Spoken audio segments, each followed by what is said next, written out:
Welcome back to the Deep Dive, where we tear through a stack of sources to find out what you really need to know. And we have a really wild set of materials today. I mean, we're talking about everything from a comedian's contract to avoid a lawsuit, all the way to $2 billion lottery jackpots. And trains moving so fast, they just completely redefine travel.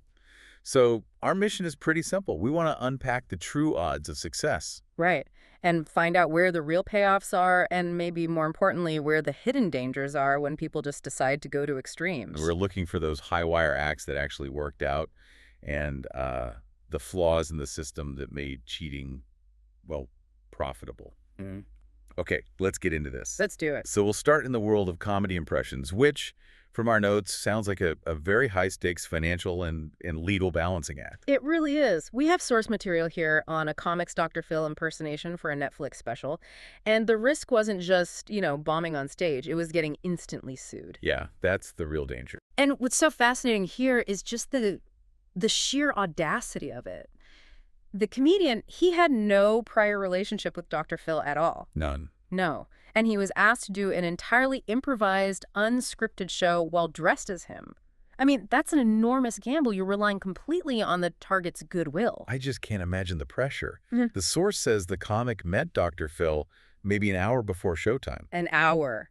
And Phil basically just told him, look, I'm not going to give you any material. I'm just going to mess with you. Uh-huh. So the risk is just doubled. Right, because the performer is improvising some pretty edgy jokes. We're talking about bits on marriage and butt plugs. All with the actual Dr. Phil sitting right there, just taking it all in. And the key takeaway here, the whole thing that made it work, was that Dr. Phil had the grace to just roll with everything.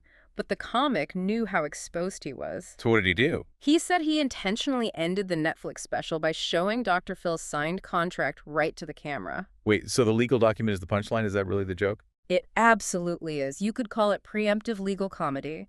It proves, beyond a shadow of a doubt, that the whole impression was sanctioned. Which it would have to be, or else it's, what, defamation, copyright infringement. Exactly. The humor comes from recognizing that extreme legal danger they were in and then showing you the proof that they got away with it. Apparently, Dr. Phil's son, Jordan, helped make it all happen. That is brilliant. It turns a potential legal nightmare into this officially sanctioned, hilarious piece of content. Totally. So you contrast that high-stakes solo act with another huge success, that Biden-Trump impression with Shane Gillis. That dynamic felt like two friends who'd been working together for years. But they hadn't. The source material notes they'd only spoken about 6 times before they even did that. 6 times. So how'd they build that trust? They basically had to forge a friendship while sitting side by side in 2 hours of full prosthetic makeup. Wow. And the goal for the bit was to be a sniper with the jokes, just precise, quick, and lethal. And the real measure of success wasn't even the audience laughing. What was it then? It was when Shane Gillis, who is just a master of deadpan, started to break character and laugh while he was performing. That's the feedback loop you're looking for. That moment of genuine connection. And sometimes the best high-risk ideas don't even come from the comedy team. You look at the origin, the Tony Hinchcliffe Kill Tony impression. Right, that came from a kid waiting in line at a meet and greet who just suggested it. And that suggestion just sparked immediate action. The comic texted Tony Hinchcliffe right away. And he replied in all caps, "Absolutely, it'll be your best character yet." The commitment to the craft is really what sold it. The physical adjustments, right? Yeah, taping his ears, getting the clothes just right, the hair. The resemblance was so uncanny, so eerie, that it fooled people. Woody Harrelson was there that night. What did he say? He was so struck by the realism, he compared the quality of it to Johnny Depp. That is high praise. Okay, so from the high-wire act of parody, let's pivot. Let's pivot hard to the calculated chaos of legalized gambling, the lottery. Yeah, we're talking about massive financial risk with just microscopic odds. It really raises the question, doesn't it? Is the lottery a game of luck, or is it a system that's just designed for predictable loss? Well, look at the sheer volume. The largest Powerball drawing, the $2.04 billion one, sold well over 100 million tickets. 100 million. And for the 1.1 billion draw, it was 111 million tickets.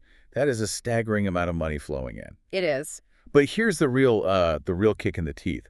The thing I don't think the casual buyer really grasps. It's the payout structure. Oh, absolutely. If you win that massive jackpot, you almost never get that number. Right. So you choose the lump sum cash option and you get What? Significantly less, often less than half the advertised jackpot.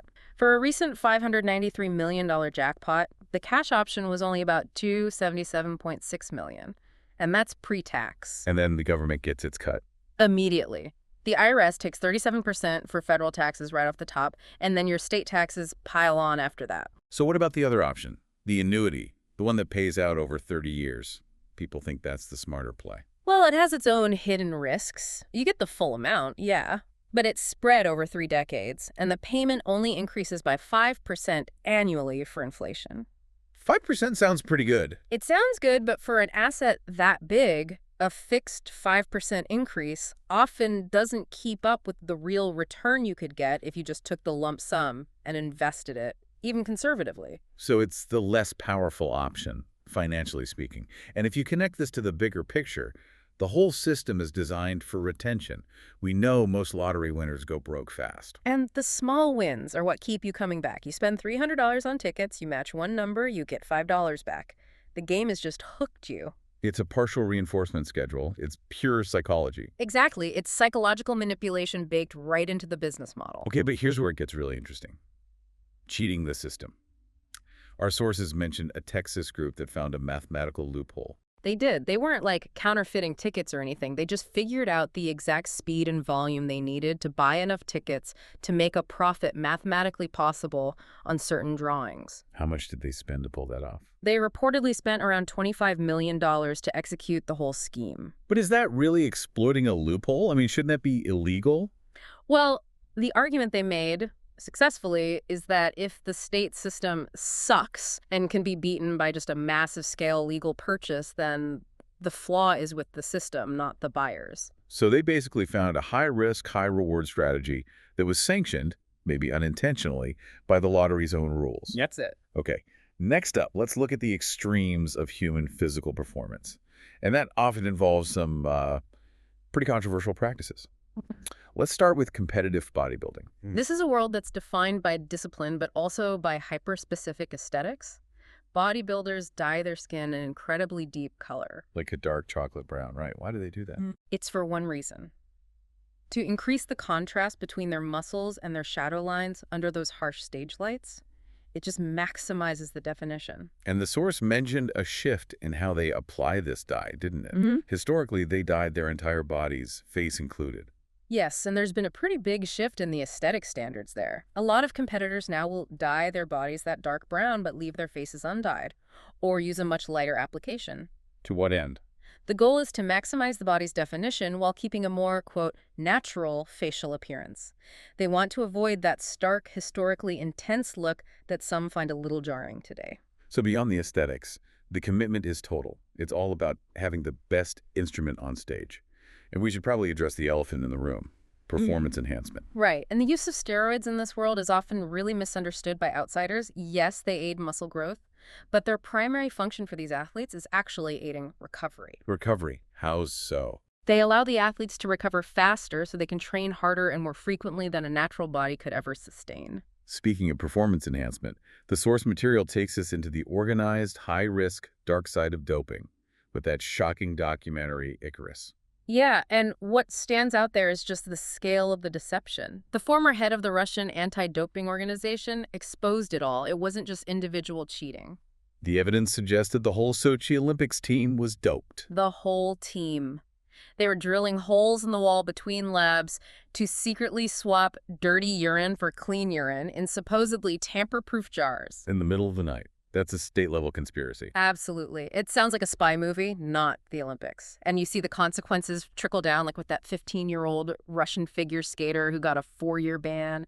She tested positive for trimetazidine. What is that?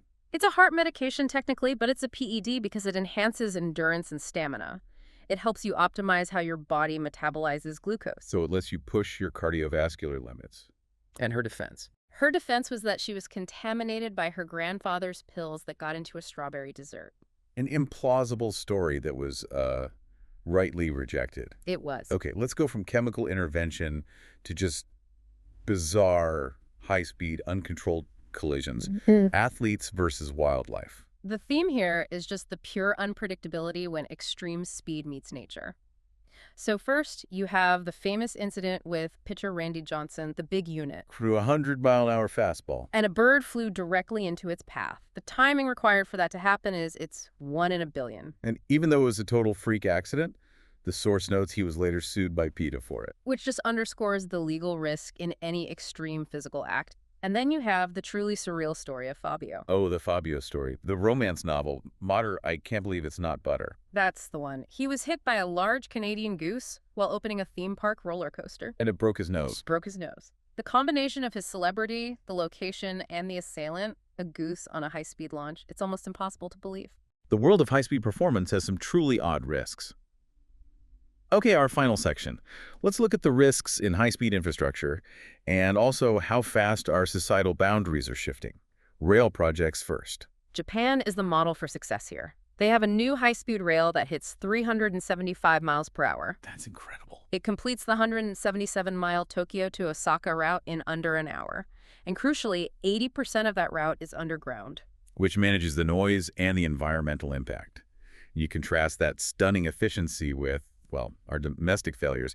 California's high-speed rail got $4 billion in federal funding. And it's just stalled. Almost no functional track has been laid. A huge investment, zero payoff so far. And even worse is the danger when you bring high-speed travel into areas not designed for it. Florida's 125-mile-per-hour train has resulted in 180 deaths. That number, 180 deaths, it's staggering. So what's happening there? Why is the death toll so high? It's a perfect storm of physics and human psychology. When a train moving that fast enters an area with lots of crossings, people misjudge its closing speed. The human brain just isn't wired to calculate that. It's not. People step onto the tracks thinking they have plenty of time, and then they're struck milliseconds later. It's an inherent design risk that's proven to be fatally flawed. Now let's pivot from physical risk to cultural risk. Just the speed at which societal norms and boundaries shift. Our sources mentioned an anecdote from the platform Blue Sky. Yes. The material highlights this extreme level of cultural sensitivity, which is a new kind of social risk. A user just wrote, "I'm just trying to be zen about it." And someone accused them of racism against Asians just for using the word zen. The risk here isn't physical, it's reputational, it's social. And that kind of sensitivity feels completely disconnected from the cultural norms of, say, 30 or 40 years ago. Like those bizarre 80s movie premises our sources mentioned. Exactly. I mean, think about the boundaries being tested then versus now. The sources mention the 1986 film Soul Man, where a white man uses tanning pills to appear black for a scholarship. They were actively selling tanning pills at the time. Or the 1985 movie Weird Science, where teenagers just create a perfect woman on a computer. It just shows that what was acceptable high-risk satire 30 years ago is completely impossible now. The guardrail shifts so fast. Yeah. Okay, finally, let's wrap up with the long shot odds of making it in professional athletics. We've got some hard numbers here. And the odds are just brutal. The NFL, the biggest league, employs about 1,700 players, plus maybe 400 support staff. The NBA, roughly 550 players. And the UFC. UFC, a global powerhouse in combat sports, has about 600 fighters under contract. Those are incredibly small numbers for the global talent pool. And even if you're a massive generational athlete with martial arts experience, like Shaq, the sport's own rules might keep you out. That's right. The UFC heavyweight limit is a strict 265 pounds. Someone like Shaq, who's estimated at 350, would be structurally ineligible. Doesn't matter how good he is. So what does this all mean? We've looked at high-risk pursuits across finance, comedy, sports, whether you're betting millions on the lottery or choosing a career with razor-thin odds, like MMA or stand-up. It seems like success requires talent, extraordinary luck, and often, as one comedian noted, a bit of delusion just to convince yourself to even try. Indeed.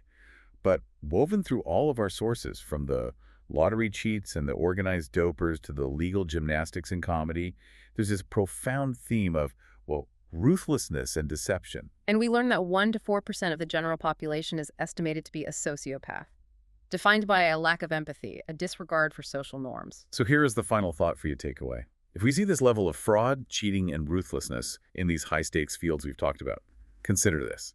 How many major decisions in politics, in business, even in relationship reality TV, are ultimately driven by that small, empathy-lacking percentage? Think about the implications of navigating a world where 1 to 4% of the people you deal with simply do not care about the consequences for anyone but themselves. A profound thought on which to end our deep dive into the true cost and reward of risk. We'll catch you next time for another deep dive into the fascinating world you sent us.